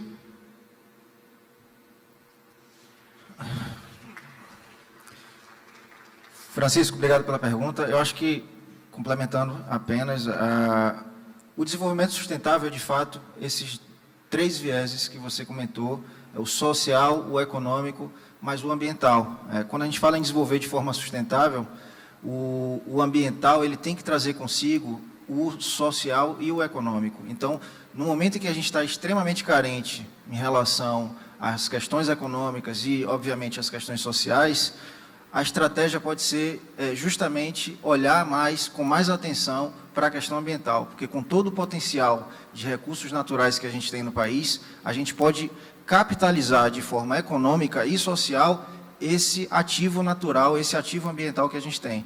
Então, quando a gente fala em criar alternativas, não é fechar um para abrir outro, é criar alternativas para que você tenha um desenvolvimento cada vez mais sustentável, onde você tem alinhado os parâmetros econômicos, sociais e ambientais. Então, a gente tem uma grande oportunidade, principalmente no Brasil, em utilizar o ativo ambiental que a gente tem, que outros países, por exemplo, não têm, e que a gente, inclusive, tem como a Diana citou, tem recursos disponíveis em fundos mundiais para isso, para fazer projetos, trazer riqueza através de uma questão ambiental. Então, na crise, as oportunidades aparecem, né? A gente precisa justamente tomar essa decisão e focar nisso aí. A questão ambiental, ela pode sim ser uma indutora de benefícios sociais e econômicos. Exactamente. En una crisis aparecen oportunidades. Y eso es exactamente lo que tenemos en las manos. Y oportunidades redituables. No significa que profit peleado con medio ambiente. Los proyectos son redituables. Se pueden hacer millones de proyectos ambientales. Solo falta convocar a la gente, hacer un equipo, pedir los fondos, plantearlo como necesitan esos fondos que se planteen. Y los hay, se los juro que los hay. Y me contactan si quieren más información. Bacana. Mais alguma pergunta? Boa tarde. Parabéns, Diana, pela sua apresentação. Obrigada. Meu nome é Hassan, eu sou engenheiro civil, eu sou da cidade de São Paulo, participamos ativamente do programa C40, estamos trabalhando firmemente para atingir 100%, né, das linhas de metas, né, estipuladas pelo programa C40. Hoje, eu estou gerente de uma área que emito alertas para a Defesa Civil, movimentando o Corpo de Bombeiro, todas as ações referentes ao clima. Então, nós temos um monitoramento emitindo alertas sobre eventos severos de chuva na cidade de São Paulo. Felizmente, hoje, nós contamos com um número muito baixo, dentro de 12 milhões de habitantes, numa área onde tem 12 milhões de habitantes, numa grande metrópole, praticamente ninguém morre por conta de chuva, porque nós conseguimos antecipar os alertas, através de uma série de tecnologias hoje existentes na cidade de São Paulo. Então, nós temos um trabalho já há 20 anos que serve de referência praticamente para o Brasil todo. A minha pergunta, naturalmente, você apresentou alguns exemplos de algumas cidades que eu não vi um grande encaixe para a cidade de São Paulo, né? Por ser uma metrópole já constituída, de desenvolvimento desordenado, com muito asfalto, muito concreto, pouca área, né, para poder reduzir um pouco a velocidade dessa água para drenagem, até porque o que acontece hoje em São Paulo, o grande impacto na cidade de São Paulo é quando chove. Choveu na cidade de São Paulo, a cidade praticamente para. Né? É um dos problemas que nós nos deparamos, pelo menos 4 meses ao ano, em conta disso. A gente tem observado também que, desde 1929, que a gente tem mais relatos sobre isso, mas o que me chama mais atenção, de 1929 para cá, a gente continua com a mesma condição de enchente na cidade de São Paulo. Porém, a gente consegue minimizar esse efeito hoje para a cidade de São Paulo. A minha pergunta para você é o seguinte: qual é a linha mais curta para que a gente possa minimizar mais, ou melhor, diminuindo um pouco mais esse impacto com a população? Seria a educação? Yo diría que un poco de todo, porque la planeación urbana y la infraestructura, pues sin duda es la más importante. La limpieza de las calles, para que no se bloqueen los drenajes con basura, es elemental. Es increíble, en mi ciudad también se inunda mucho, y es increíble que a veces el problema no es nada más la capacidad de la ciudad para el agua pluvial, sino el bloqueo con basura. Entonces, con una buena limpieza de la ciudad, con eso ayudamos mucho. Eso, por supuesto, también tiene que ver con educación. Por otro lado, cuando son renovaciones o áreas que se pueden hacer en el momento, hay concretos permeables que también han podido ayudar no sé si acá los han aplicado, pero por ejemplo hay canchas de fútbol, canchas de tenis, andadores, ¿cómo se dice en portugués? Banquetas donde camina la gente. Todo eso, si se hace con concreto permeable, puede ayudar a aliviar un poquito. Pero sí, sin duda, el tema de las inundaciones es grave. Los medidores ayudan a que no tengamos tantas causalidades y sobre todo el diseño de las casas nuevas o de las construcciones nuevas deben de tener un diseño de captación pluvial, precisamente para evitar que haya más agua hacia las calles y respetar el porcentaje de área verde, que eso a veces no se hace. Pero si lo hay, si ya no lo hay, pues que se respeta, pero si lo hay, respetar las áreas verdes, o el coeficiente de absorción, mais bem. Hassan, obrigado pela pergunta. Eu acredito que, de fato, as medidas de mitigação para esses efeitos das enchentes, elas são realmente importantes, mas a sua preocupação é válida. Como que a gente evita, na verdade, que essas enchentes continuem, já que desde 1929, como você citou, a gente ainda tem a gente vê esse tipo de problema acontecer, né?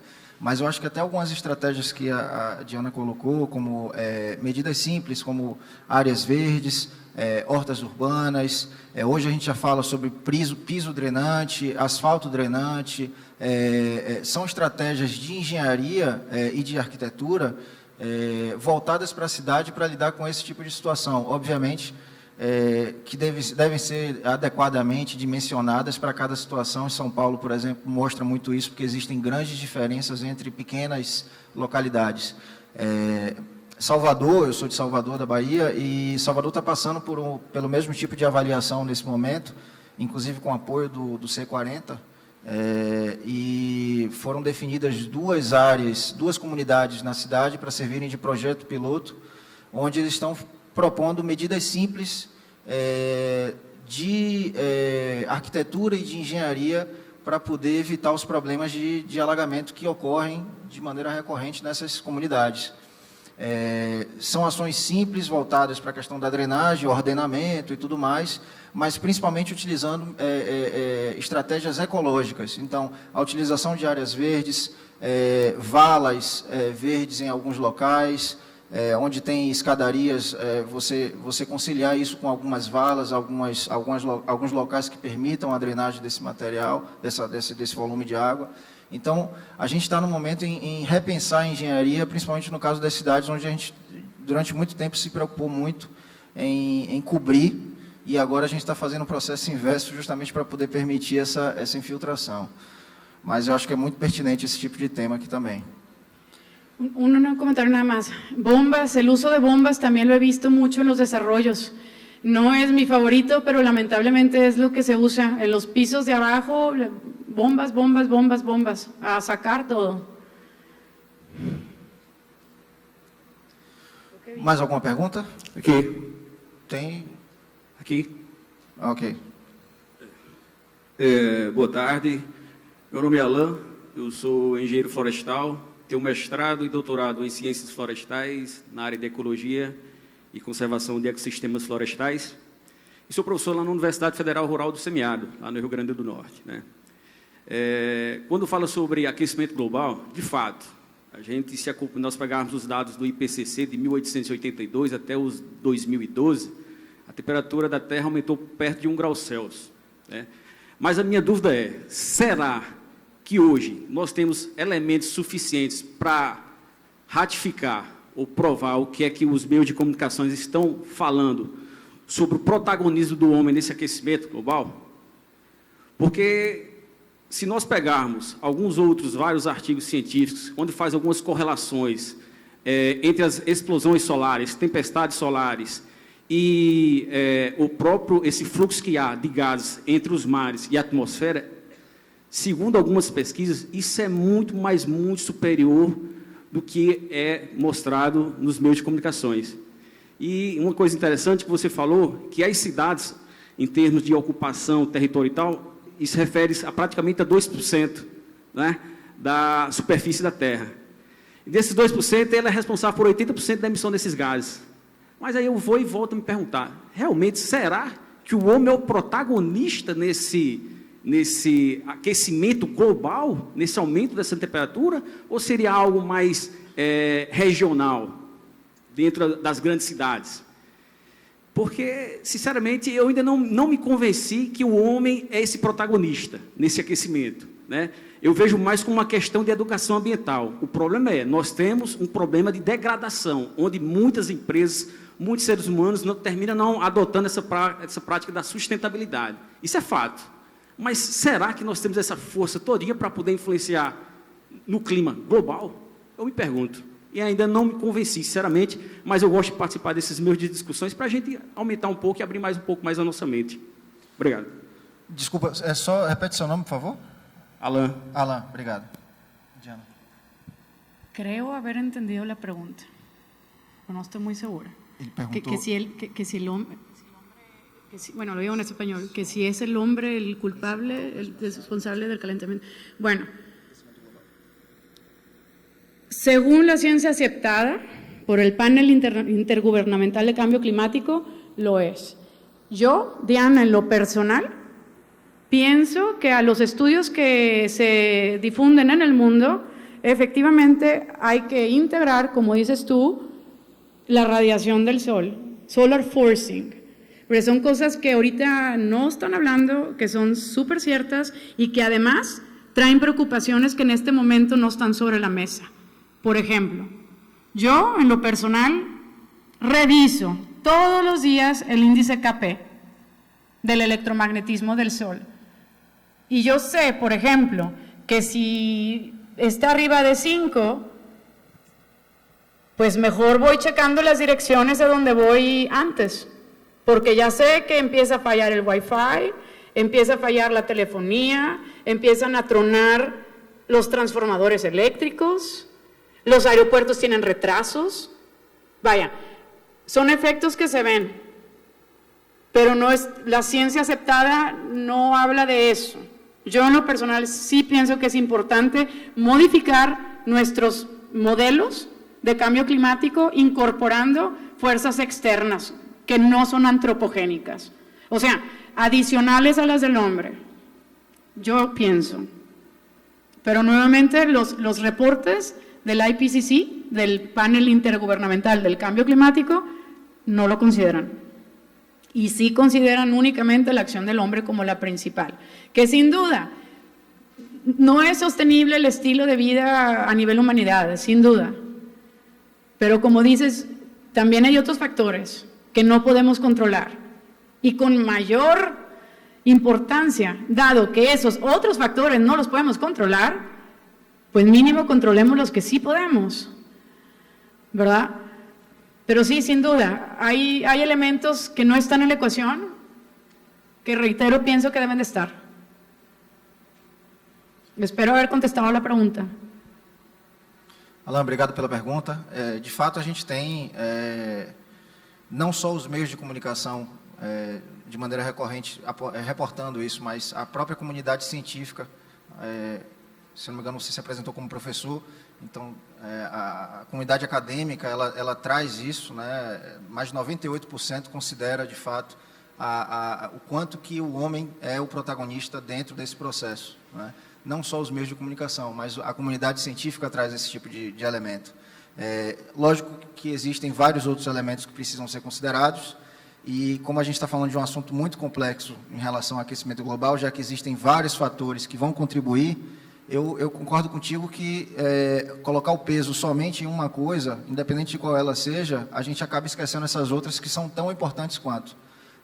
Mas só são os homens, só é o homem, como a própria Diana falou aqui no final da apresentação dela, que tem a possibilidade de mudar isso. Então, ele pode até não ser o protagonista do aquecimento global, mas ele pode, no futuro próximo, ser o protagonista para reverter os efeitos que a gente tem sofrido por conta dessas mudanças que a gente, de fato, hoje já considera como crise climática, né? Então, a gente já não discute mais o porquê o aquecimento está acontecendo, é mais os efeitos que ele está trazendo. Então, podemos sim ser protagonistas, tanto como os que trouxeram isso à tona, como os que podem mudar as consequências que ele vai trazer, né? Contestamos? Tem uma pergunta aqui na frente, uma pessoa querendo pergunta aqui na frente. Eu não sei como é que a gente está com o tempo. Dá espaço para mais perguntas? Mais uma? É a sua. Está chegando o microfone.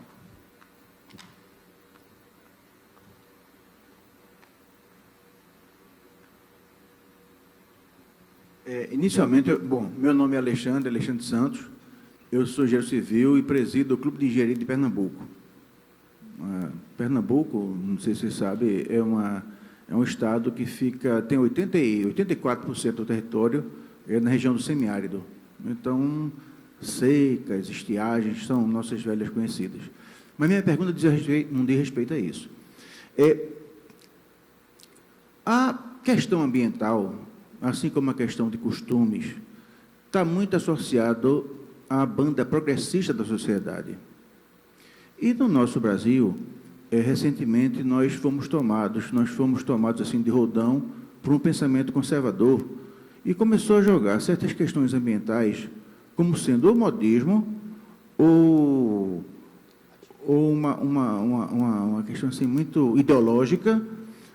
Para você ter uma ideia, o nosso ministro das Relações Exteriores, o ministro Ernesto Araújo, ele diz que a questão das mudanças climáticas faz parte de uma ideologia para favorecer o marxismo chinês. Existe uma questão assim muito que está permeando tudo isso que nós estamos falando aqui. Então, existem alguns ministros, por exemplo, a ministra da Agricultura, ela acha que para impulsionar a nossa produção agrícola, ela tem que liberar toda sorte de agrotóxico. Então, e as abelhas que podem morrer, não tem problema que a abelha morra, porque, enfim, vai ter mais soja para o boi.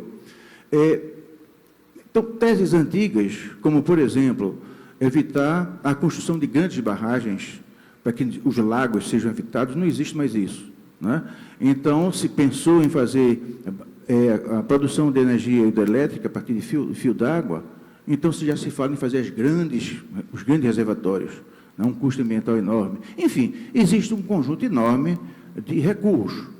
A questão das queimadas, a questão dos insultos internacionais, por conta disso, nós estamos na iminência de ver um grande confronto na abertura da Assembleia Geral das Nações Unidas, onde o presidente do Brasil, segundo dizem, vai deixar claro para o mundo que essas questões todas são de natureza ideológica, né? E nós vamos todos, enfim.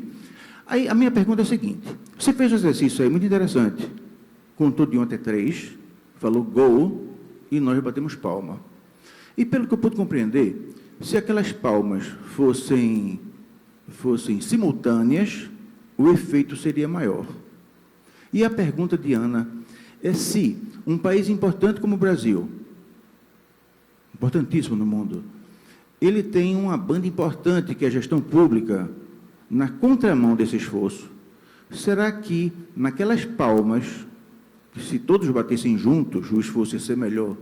Se isso vai atrapalhar muito o conjunto geral dos esforços. E depois, se essa postura na contramão do conjunto, se isso vai, de alguma forma, arrefecer o entusiasmo dos ambientalistas que estão pelo mundo afora.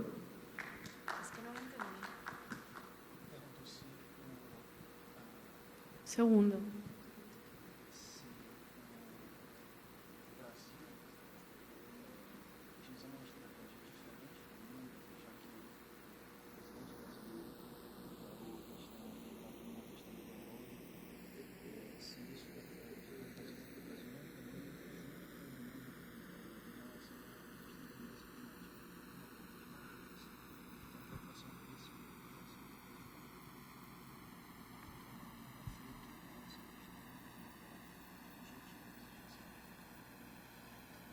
Bueno, sin duda, el resto del mundo quisiera ver los mismos esfuerzos por todas partes del mundo. Y sin duda, los ojos del mundo están puestos en Brasil, sin duda. Porque son la custodia de los pulmones más grandes del planeta. Entonces, si Brasil no está en el mismo canal, todos estamos en problemas. Por supuesto, cada país tiene que lidiar con su economía y con sus maneras, lo mismo que en México, y hay ideas que se contraponen, y por eso es que este tema es tan delicado, porque tenemos que ver cómo sacar a un país adelante, pero también respetar el medio ambiente, pero diferentes ideas del gobierno y de partidos políticos, por eso es que esto es tan complicado. Yo, desde que entré en estos temas, decidí apoyar a quien esté en la posición de poder hacer algo al respecto y sacar el tema político del cambio climático. Entonces, yo no es que apoye a un partido político o a otro, y no hablo de política nunca, sino simplemente del tema de cambio climático, porque es lo que tenemos todos en común, como shared values. Pero sí, sin duda, los ojos del mundo están en Brasil, más ahora con el tema de la Amazonía. Todos están viendo qué va a hacer Brasil al respecto. Y pues, por supuesto, todos quieren contribuir, mandar dinero, mandar esfuerzos. Si se va a poder o no, pues ya depende de las políticas internas, que espero, yo solo espero que estos mensajes que no son políticos, son humanos, le lleguen al corazón a las personas que pueden hacer algo al respecto, porque sin ellas no se va a poder. Y es todo lo que puedo decir. Que sí, sin duda, los países van avanzando en distintas velocidades, algunos hacia atrás, como Estados Unidos, o como las políticas de carbón que salieron en varios países. Pero no nos queda otra opción más que seguir hablando de persona a persona, de organización a organización, y de empresa a empresa, ir haciendo las acciones poco a poco. Hay empresas, ya muchas empresas por sí mismas, sin que nadie las obligue, están con energías renovables y están con materiales reusados y con materiales reciclados. Y vuelvo a lo mismo, no es porque alguien los obligó, es porque adentro hubo un CEO, hubo un gerente de compras, hubo alguien que dijo, oye, yo quiero hacer algo diferente y eso es lo que yo puedo hacer en mi trabajo. Y así vamos avanzando, pero esto es un tema difícil, tanto en Brasil como en México, es un tema difícil. Pero como conclusión, repito, yo le quito la política al tema de cambio climático. No es un tema político, es un tema humano. Y es todo lo que podemos hacer. Y apoyar a quienes tienen el poder a tomar las mejores decisiones. Quienes tengan las capacidades técnicas, tenemos que estar a servicio de quienes puedan aplicarlas. Y en mi caso, yo haya votado por quien haya votado, yo voy a ayudar al que pueda hacer posible esas medidas, si esa persona tiene ganas de hacerlo. Espero haber contestado um pouco. Obrigado pela pergunta. Vamos encerrar aqui então, foi a última pergunta, já me sinalizaram. Novamente agradecer a Diana, pedir uma salva de palmas para ela. Gracias a todos.